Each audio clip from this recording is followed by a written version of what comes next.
الحمد لله رب العالمين والصلاة والسلام على أشرف الأنبياء والمرسلين وعلى آله وأصحابه أجمعين. اللهم رب اشرح لي صدري ويسر لي أمري واحلل عقدة من لساني يفقهوا قولي ولا حول ولا قوة إلا بالله العلي العظيم. اللهم لا سهل إلا ما جعلته سهلا وأنت تجعل الحزن إن شئت سهلا. ربي يسر ولا تعسر وأتمم بالخير. أما بعد.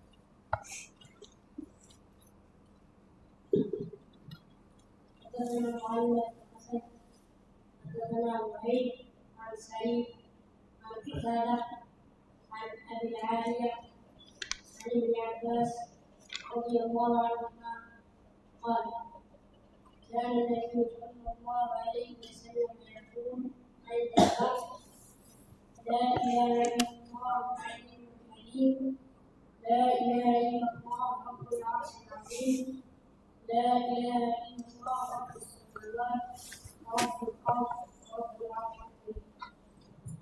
Imam Bukhari dengan sanadnya daripada Ibnu Abbas radhiyallahu anhuma, dia berkata, dia Ibnu Abbas adalah Nabi SAW berkata di dalam keadaan ketika dia berada di dalam keadaan kesedihan. Berkata maknanya berdoa. Berkata di sini dengan maksud apa dia? Berdoa ketika Nabi ditimpa kesedihan. Oleh kerana Nabi manusia, sebagaimana manusia-manusia yang lain juga ada perasaan. Kadang-kadang ada perasaan marah, gembira, sedih bila ditimpa sesuatu masalah. Jadi Nabi SAW sebagaimana yang disebut di dalam hadis ini, bila dia sedih, ditimpa sesuatu kesulitan, dia berdoa dengan membaca doa ataupun zikir ini. Apa doanya, apa bacaannya? La ilaha illallahul alimul halim. Bila Tuhan melainkan Allah yang maha mengetahui, lagi yang maha penyantun, al-alim, maha mengetahui, halim, penyantun ataupun lemah lembut. La ilaha illallah rabbul arsyil azim. Tiada Tuhan melainkan Allah, Rabb kepada arasy yang agung. Maknanya makhluk Allah Subhanahu Wa Taala yang paling tinggi adalah arasy. Sebagaimana di dalam perbahasan-perbahasan yang lalu, arasy ini atas daripada langit yang ketujuh. Makhluk yang paling tinggi, makhluk yang paling besar. Jadi ilmu makhluk ni setakat tu je. Atas daripada arasy tu tak tahu. Maklumat makhluk. Bila kata makhluk ni termasuklah malaikat. Manusia, makhluk yang disebut sebagai manusia lagi lah tak tahu. Sebab itu berlaku perbahasan daripada kalangan ulama ini, atas pada arah ni nak panggil makhluk ke tak?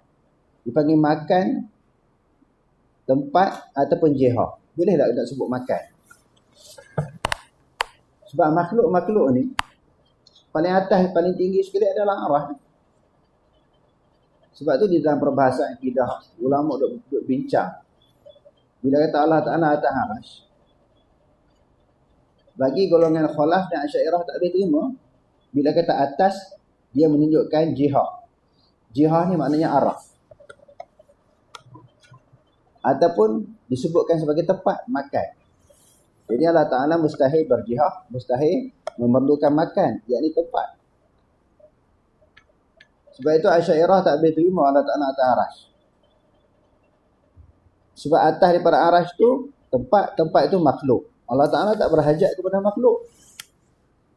Kerana Allah Subhanahu Wa Ta'ala sebut dalam Quran, Wallahu ghaniyun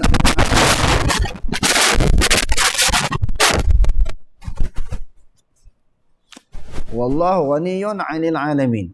Allah Ta'ala terkaya daripada sekalian alam. Terkaya maksudnya apa dia? Tidak memerlukan, tidak berhajat. Jadi kalau Allah Ta'ala bertempat, dia berhajat kepada tempat, sedangkan tempat itu makhluk.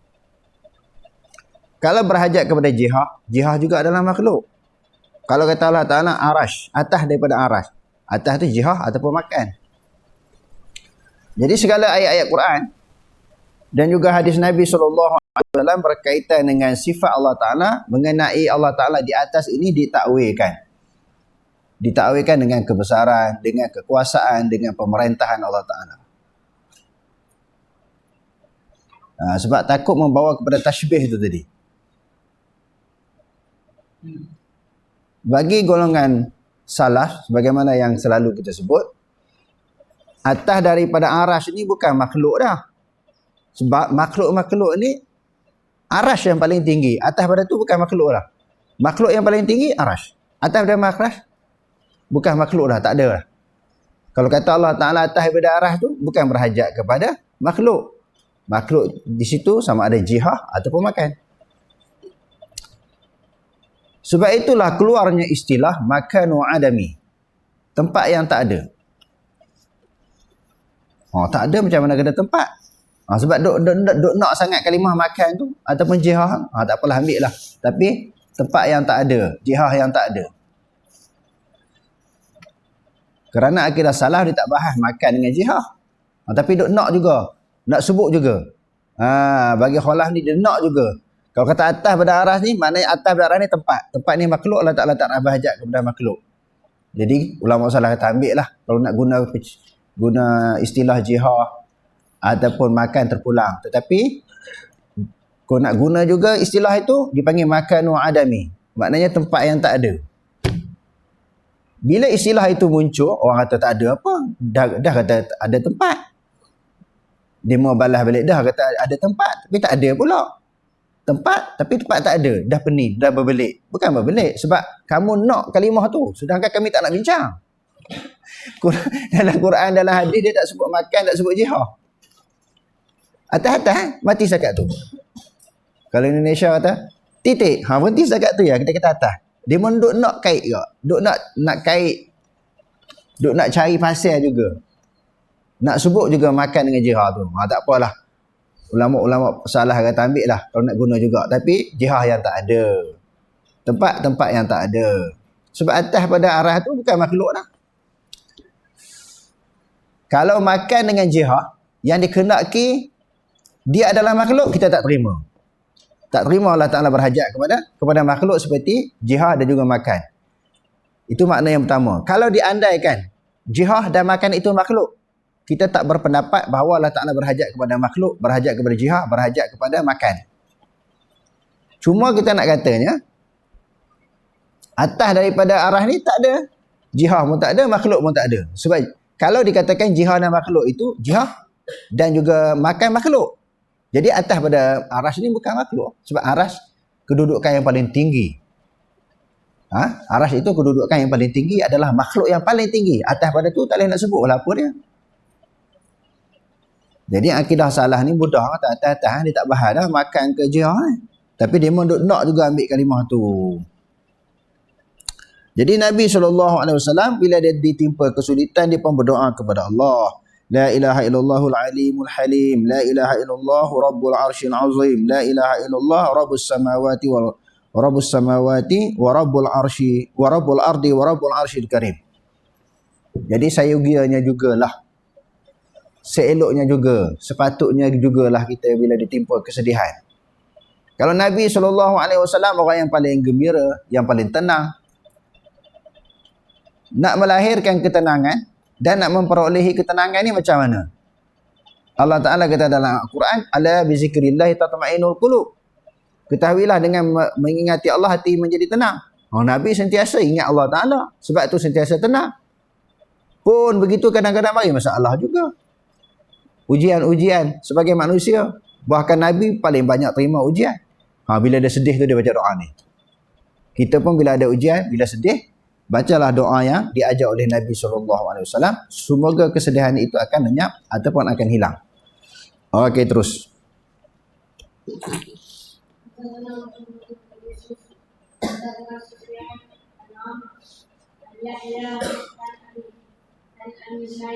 عن النبي صلى الله عليه وسلم قال النبي صلى الله عليه وسلم يصعقون يوم القيامة فإذا كان موسى آخر بقامة من قوائم العرش.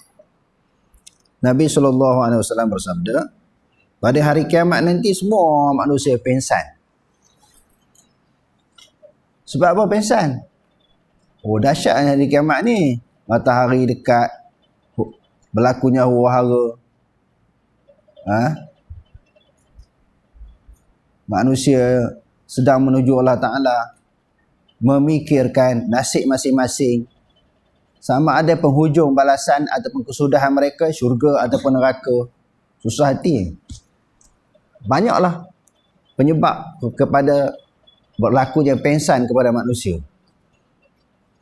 Nabi SAW bersabda, sedar-sedar aku melihat Nabi Musa sedang memegang salah satu daripada tiang Arash. Sedar-sedar terjaga, aku tengok Nabi Musa ni pegang tiang Arash. Menunjukkan Arash tu ada? Ada tiang. Boleh tak kita nak bayang tiang Arash tu macam mana? Surau kita ni ada tiang. Macam mana tiang? Di luar bangunan kita pun ada tiang lagi. Macam mana tiang Arash? Adakah sama? Jawapannya semua orang akan jawab tak tahu macam mana tiang. Sama ada macam tiang elektrik ke, tiang rumah ke, macam tiang surau ke, tiang kemah ke, semua tak boleh nak jawab tiang macam mana. Arash ni makhluk ke khalik? Sama-sama makhluk, kita tak boleh nak fikir dah, tak boleh fikir dah otak kita. Sebab ni perkara yang gaib. Arash pun tak pernah kita tengok. Sebagaimana isu roh yang kita baca cerita hari tu, wa yasalunaka 'anil ruh, qul ruhu min amri rabbi. Roh makhluk pun tak boleh nak fikir. Tiang Arash makhluk juga. Makhluk ni benda yang dicipta, benda yang dijadikan oleh Allah Ta'ala. Tak mampu juga kita fikir. Jadi Allah Ta'ala lagi kita tak mampu, tak tercapai otak kita. Kalau fikir juga jadi tak betul, jadi gila, tak capai juga. Sampai jadi gila pun tak jumpa juga jawapan. Macam mana Allah Ta'ala? Sebab tu bila mari ayat-ayat sifat ataupun hadis sifat, ulama salah kata apa? Amiruha kama ja'at. Hendaklah kamu memperlalukan ayat itu. Memperlalukan ayat itu sebagaimana dia datang. Baca, dia pegang tiang Arash, pegang tiang Arash. Disebut dalam hadis-hadis yang lepas, Allah Ta'ala ketawa. Allah Ta'ala jijak kaki dia atas neraka, jijak. Sebab benda yang gaib mana boleh masuk otak. Contoh yang lain untuk mudah faham. Ini bukan perkara yang gaib, ni benda yang kita nampak. Tentang sapu di atas dua khuf. Sayyidina Ali kata, laukana ad-dinu bir-ra'yi lakana asfalu khufi aula bil masi min a'lahu, walakin ra'aitu Rasulullah sallallahu alaihi wasallam yamsahu ala khuffai. Kalau sekiranya agama ni pakai otak, pakai akal, pakai logik, dan saya khuf tu disapu di belah bawah. Sebab yang kotornya pihak bawah, belah bawah. Tapi aku sendiri tengok Rasulullah sapu belah atas. Khuf itu benda yang bukan benda gaib, benda yang kita nampak. Terang nampak. Kalau nak ikut logik, khuf disapu belah bawah. Tapi aku nampak Rasulullah sapu belah atas. Ini nak fikir benda gaib. Duk buat kaedah-kaedah nak faham benda gaib, tak boleh dapat sampai sudah. Sampai ke mati tak dapat. Bukan kata saja sampai gila. Daripada waras jadi gila, tak jumpa jawapan fikir benda gaib ni. Daripada gila sampai mati pula, tak akan jumpa juga. Akhirnya serahlah kepada Allah. Allah Ta'ala tidak memberatkan kita. Sesuatu yang di luar daripada kemampuan, di luar daripada akal kita, di luar daripada pemikiran kita, serah pada Allah Ta'ala. Zaman Nabi SAW, Nabi mengajar para sahabat yang asalnya kafir tu, hadut sembah tok kong berhala tu. Masuk Islam senang. Qul huwallahu ahad, Allahu samad, lam yalid wa lam yulad wa lam yakul lahu kufuwan ahad. Jelas Islam dah dia. Di zaman Nabi, orang belajar akidah ini, pertamanya untuk kenal Allah, yang keduanya mengeratkan hubungan ukhuwah Islamiah di kalangan orang Islam. Sebab tu Allah Ta'ala kata fa asbahtum bi ni'matihi ikhwana. Jadilah dengan nikmat Allah Ta'ala, nikmat Islam itu, kamu jadi bersaudara. Daripada kafir duk berbalah zaman jahiliah, berbunuhan, bertelingkah, masuk Islam dengan sebut la ilaha illallah Muhammadur Rasulullah, jadi bersaudara. Kesan hasil daripada belajar akidah.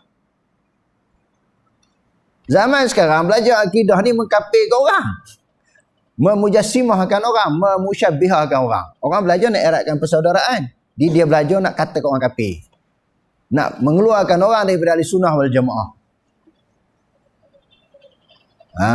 Itu yang jadi masalah. Orang belajar untuk kuatkan hubungan saudara seagama. Innamal mu'minuna ikhwatun. Itulah maksud akidah yang diajar oleh Nabi. Setelah kenal Allah, mempereratkan hubungan persaudaraan di kalangan orang Islam. Innamal mu'minuna ikhwatun.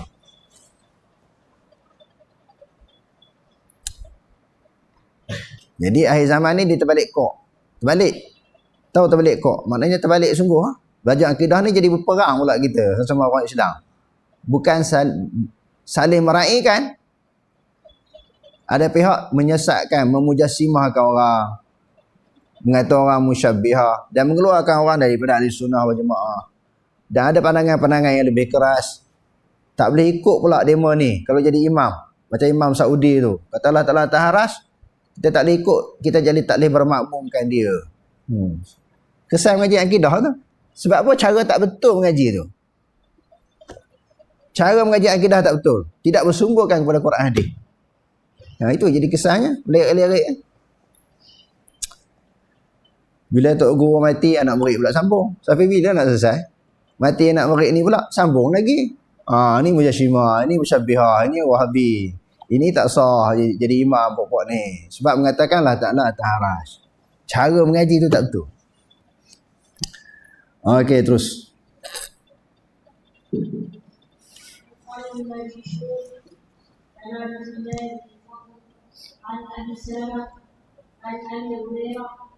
عن النبي صلى الله عليه وسلم قال: فأكلوا أول الجوع إذا مستحاهم بالعشر. Nabi SAW bersabda, setelah manusia mati semua, manusia yang bermula, manusia yang pernah hidup di zaman Nabi Adam, sampailah manusia yang terakhir mati, iaitu umat Nabi Muhammad SAW. Lepas Nabi Muhammad tak ada Nabi dah. Bila semua mati, dibangkitkan daripada kubur, daripada alam barzakh, Nabi orang pertama bangkit. Bukan Nabi Adam, Nabi Muhammad SAW bangkit. Dia orang yang pertama bangkit. Dan aku melihat Nabi Musa pegang tiang arah tadi. Tu dia nak cerita ni Al-Arshu. Jadi mutabaqah dengan tajuknya, dengan ayat, dengan apa?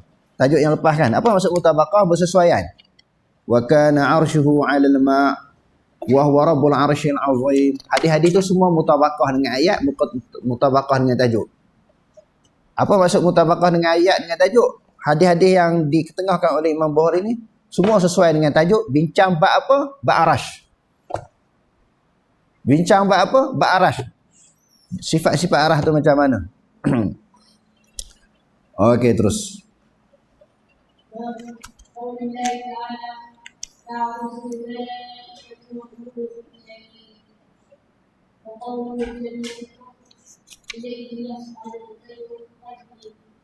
Firman Allah Ta'ala, para malaikat Jibril naik menghadap kepada Rabb-Nya. Dan kepadanya lah ilaihi yas'adu kalimut tayyib. Ilaihi yas'adul kalimut tayyib. Dan kepadanya lah naik perkataan-perkataan yang baik. Kepadanya nya siapa tu?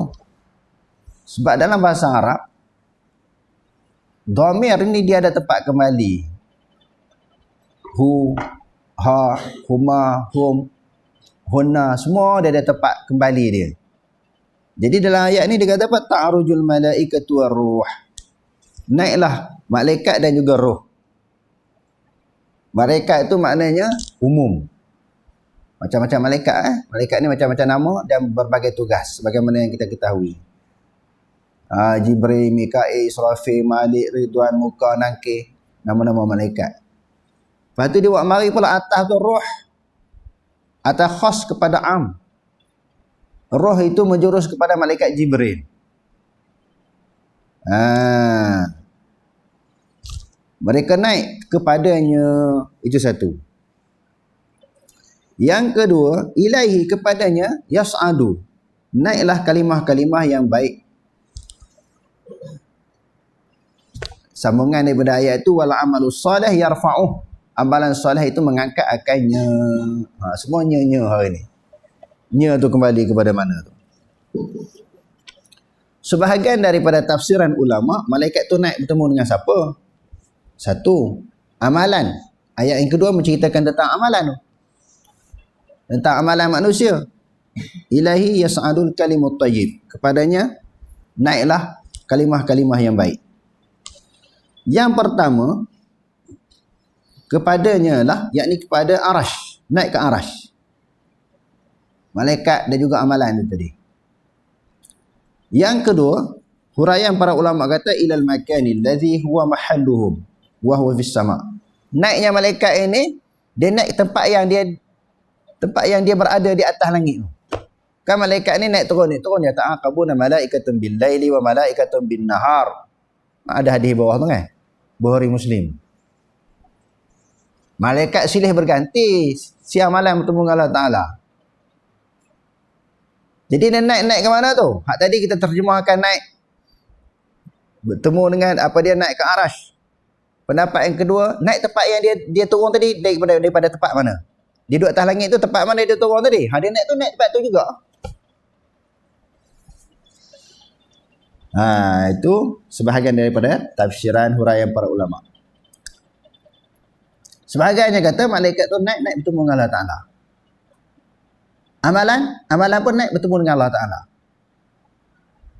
Ulama mana yang kata malaikat dalam ayat ini dan juga amalan manusia dalam ayat yang kedua kita baca tadi naik ke mana? Naik bertemu dengan Allah Ta'ala.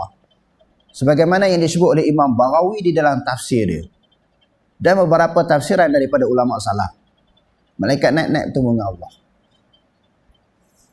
Jadi sebahagian ulama, iaitu ulama salaf, mereka berdalilkan ayat ini Allah Ta'ala atas daripada langit. Sebab malaikat pun naik bertemu dengan Allah Ta'ala. Amalan pun naik bertemu dengan Allah. Cuma sebahagian ulama yang kita sebutkan tadi, naik itu naik ke langit. Malaikat naik tempat yang dia turun tadi, duduk di mana? Tempat tu, dia naik sampai ke situ. Okey, terus.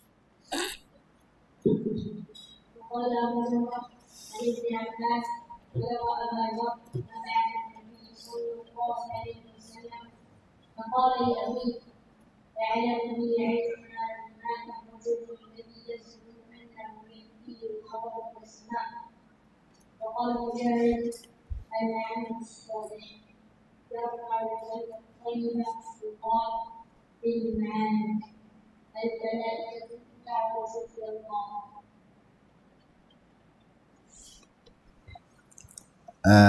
Jadi di sini dia kata apa? Tadi malaikat kan? Ilahi yas'adul kalimut tayyib. Kepadanya.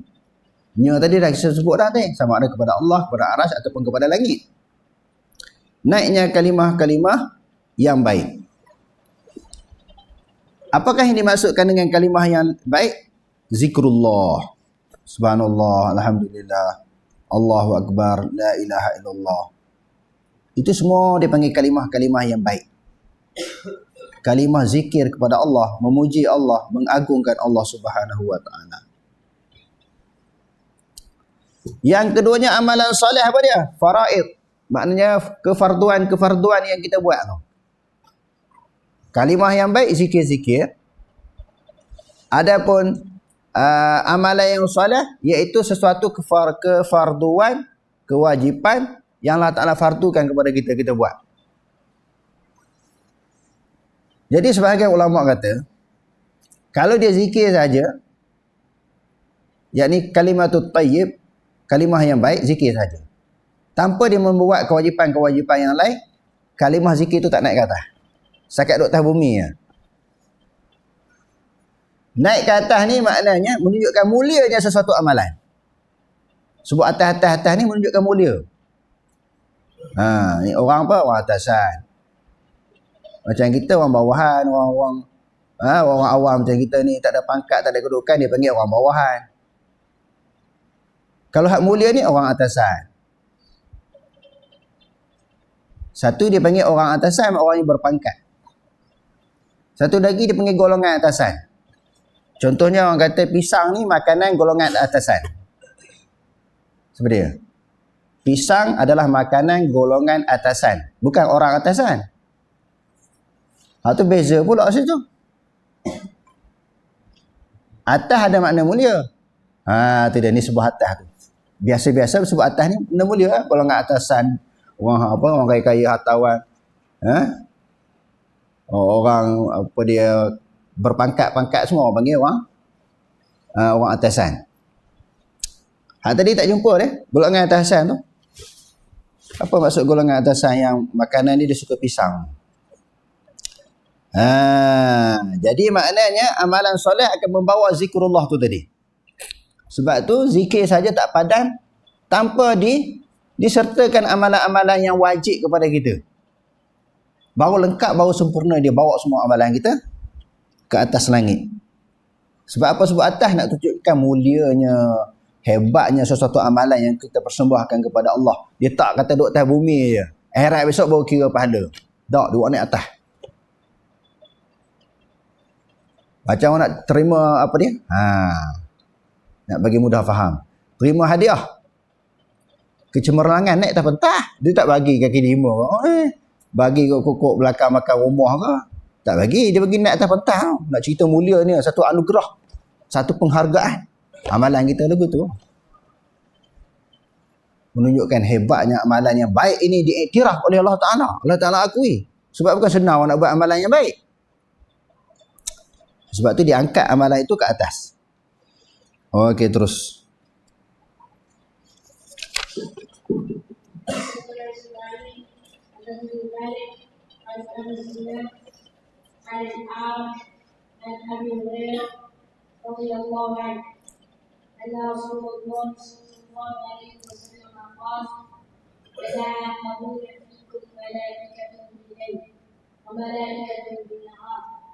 ويتكلمون في صلاة العصر وصلاة الفجر ثم يعرض الذين لا يعرفون يسألون وهو أعلم به يقول كيف تركتم عبادي ويقولون تركناهم وهم يصلون وأتيناهم وهم يصلون.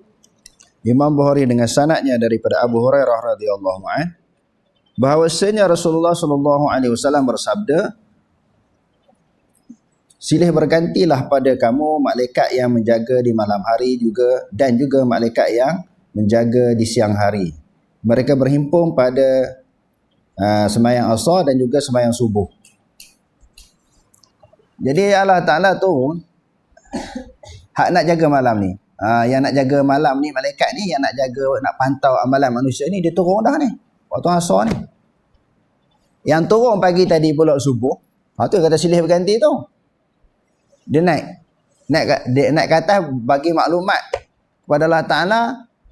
Allah Ta'ala tanya, bila berselisih tu, hak malaikat yang datang pagi tadi, yang dah turun pagi tadi, dah selesai dah tugas dia. Naik ke atas, Allah Ta'ala tanya, kaifa taraktum ibadi? Kamu tinggal hamba aku, dia buat apa? Sembahyang. Malaikat kata dia duduk sembahyang tadi. Sedangkan Allah Ta'ala pun tahu. Nak menunjukkan secara penghabaran gembira supaya Allah Ta'ala bertanya dia duduk buat apa. Tak tanya pun dia tahu dah. Maha melihat, maha mendengar, maha mengetahui. Malaikat ni semua hamba-hamba dia, pesuruh-pesuruh dia, petugas-petugas dia. Dia nak ceritanya bagaimana hebatnya amalan yang baik yang dilakukan oleh seseorang hamba. Sebagai suatu pujian, pengiktirafan daripada Allah Ta'ala. Allah Ta'ala tanya, kamu tinggal hamba aku, dia buat apa tadi tu? Dia mau duduk sembahyang. Lepas tu pula, habis. Hak malaikat yang tugas dia, pagi tadi. Sekarang ni kita waktu asar, masuklah maghrib tadi, akan masuk maghrib kalau panjang umur. Kok tak sampai maghrib, tak sampailah. Waktu maghrib. Maghrib ni kita buat apa? Contohnya sembahyang maghrib berjemaah, sembahyang isya, tarawih, witir dan sebagainya. Malaikat tengok. Subuh besok dia pergi buat laporan pula. Malam tadi dia mau buat apa?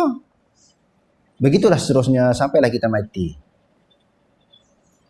Semua amalan-amalan kita ni dibuat laporan oleh Allah Ta'ala. Jadi kita tengok kan, nak terlepas kok mana perbuatan baik ke perbuatan jahat kita. Nak terlepas kok mana. Malaikat duk teropong Allah Ta'ala dah memang tahu. Saksi-saksi banyak. Tubuh badan kita sendiri. Tulis lagi. Nak terlepas kok mana kalau kita buat jahat ni kok boleh mengelak. Cara ni bertaubat. Minta ampun kepada Allah Ta'ala banyak-banyak dalam puasa ni. Sebab apa? Yamhullahu ma yasha'u wa yusbit. Allah Ta'ala boleh padam apa yang kita buat ni, kesalahan, dosa, maksiat ni Allah Ta'ala boleh padam. Bila kita bertaubat. Ataupun melakukan kebaikan yang banyak. Allah Ta'ala hapus. Sebab innal hasanati yuzhibnas sayyi'at. Kebaikan-kebiakan ini dosa kecil kan. Dosa besar kena taubat ke? Dosa kecil dihapus dengan amalan-amalan yang baik.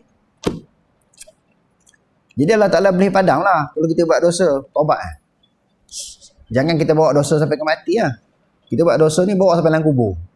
Tanpa kita sempat bertaubat. Sebenarnya sempat, boleh. Masa panjang kan, kenapa tak bertaubat? Jadi semua amalan kita ni tak terlepas. Faman ya'mal misqala dzarratin khairan yarah wa man ya'mal misqala dzarratin syarran yarah. Tak terlepas. Semua Allah Ta'ala perlihatkan. Okey, terus.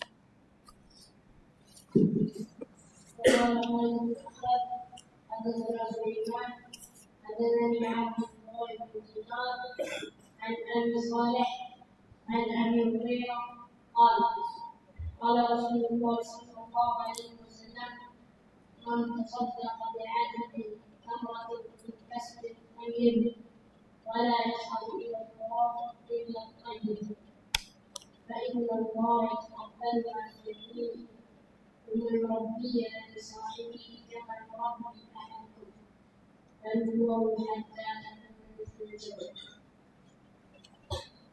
Imam Bukhari dengan sanadnya daripada Abu Hurairah, dia berkata, telah bersabda Rasulullah sallallahu alaihi wasallam, barang siapa yang bersedekah sebesar buah kurma ataupun tamar daripada usaha yang baik, maknanya rezeki yang halal. Besar mana buah kurma tu? Hari tu nak makan hari tu, besar buah kelapa sawit je. Sedekah banyak tu je. Tapi ikhlas. Kenapa tak sedekah sampai segantang secupak? Yang tu yang ada pun. Kan dalam hadis yang lain, ittaqun nara walau bisyikki tamrah. Sedekahlah, takutlah kamu kepada neraka. Jadi takut pada neraka, nak kena selamatkan diri daripada neraka, nak kena bebaskan diri daripada neraka. Apa amalan, apa usaha yang dapat selamat dan dapat bebas daripada api neraka? Di antaranya sedekah. Kerana Nabi kata sedekah itu memadamkan api neraka. Apa maksud memadamkan? Dijauhkan kita daripada api neraka. Sedekah walaupun sebelah. Hadis ni dia kata sebiji. Sebiji pun tak banyak, bukan kenyang makan sebiji. Kurang-kurangnya 5 biji, 10 biji baru kenyang. Tapi nak sedekah banyak, ada 2 biji. Hak dia nak makan lagi buka puasa sebiji, hak sebiji. Nak makan dua-dua, tak dapat pahala. Nak sedekah pula 2 biji, dia pula tak boleh makan. Makan sebiji, sedekah sebiji. Dalam hadis yang kedua kita baca tadi, dia nak makan terus sebiji, tak ada pahala sedekah. Dia nak bagi semua, tak ada makan lah. Jadi dia makan sebelah. Cubit pecah 2, makan setengah, sedekah semua. Sedekah setengah. Jadi lagu tu pun kena usaha untuk membebaskan kita daripada api neraka. Daripada sebesar-besar amalan sehingga sekecil-kecil amalan, kena buat. Kena bersedekah. Lalu dia kata apa lagi? Bila seseorang itu sedekah daripada usaha yang halal, usaha yang baik itu tadi, Allah Ta'ala tak terima melainkan yang baik. Jangan pihak buruk bersedekah ke orang, hak tak elok. Hak kita pun tak nak. Walastum biakhizih. Allah Ta'ala kata, orang bagi tak elok, kamu pun tak nak ambil. Illa antumidu fi, melainkan pejam mata. Kamu nak bagi kat orang benda yang baik. Kalau benda yang tak baik, kalau andai kata orang bagi kat kamu benda yang tak baik, kamu pun tak nak ambil, melainkan pejam mata. Tak ambil takut dia puas hati, pejam mata lah ambil. Jadi nak bagi benda elok. Lan tanalul birra hatta tunfiqu mimma tuhibbun. Tidak mencapai kebaktian yang sebenar, keimanan yang sebenar, melainkan kamu nafkahkan benda yang paling kamu sayang. Hak nak sampai kepada Allah Ta'ala ni mesti benda hak baik. Walaupun benda tu sedikit dia punya jumlah ataupun bilangan. Allah Ta'ala tak tengok di sudut jumlah, bilangan, sesuatu pemberian ataupun sesuatu sumbangan. Sebab tu banyak yang Quran Allah Ta'ala sebut. Di antaranya apa dia? La yanallallaha luhumuha wala dima'uha walakin yanaluhu taqwa minkum.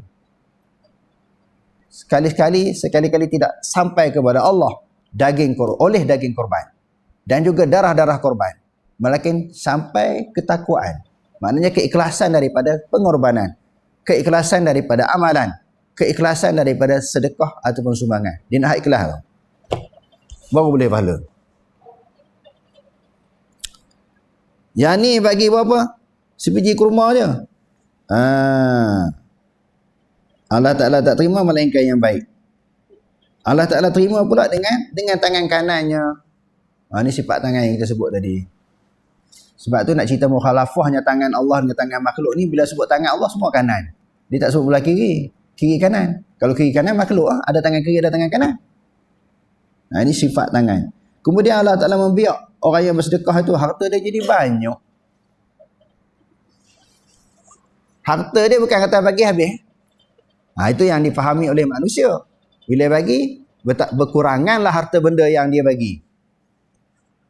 Syaitan pula cocok rugi kamu. Tidak kamu jadi kaya raya, senang lenang.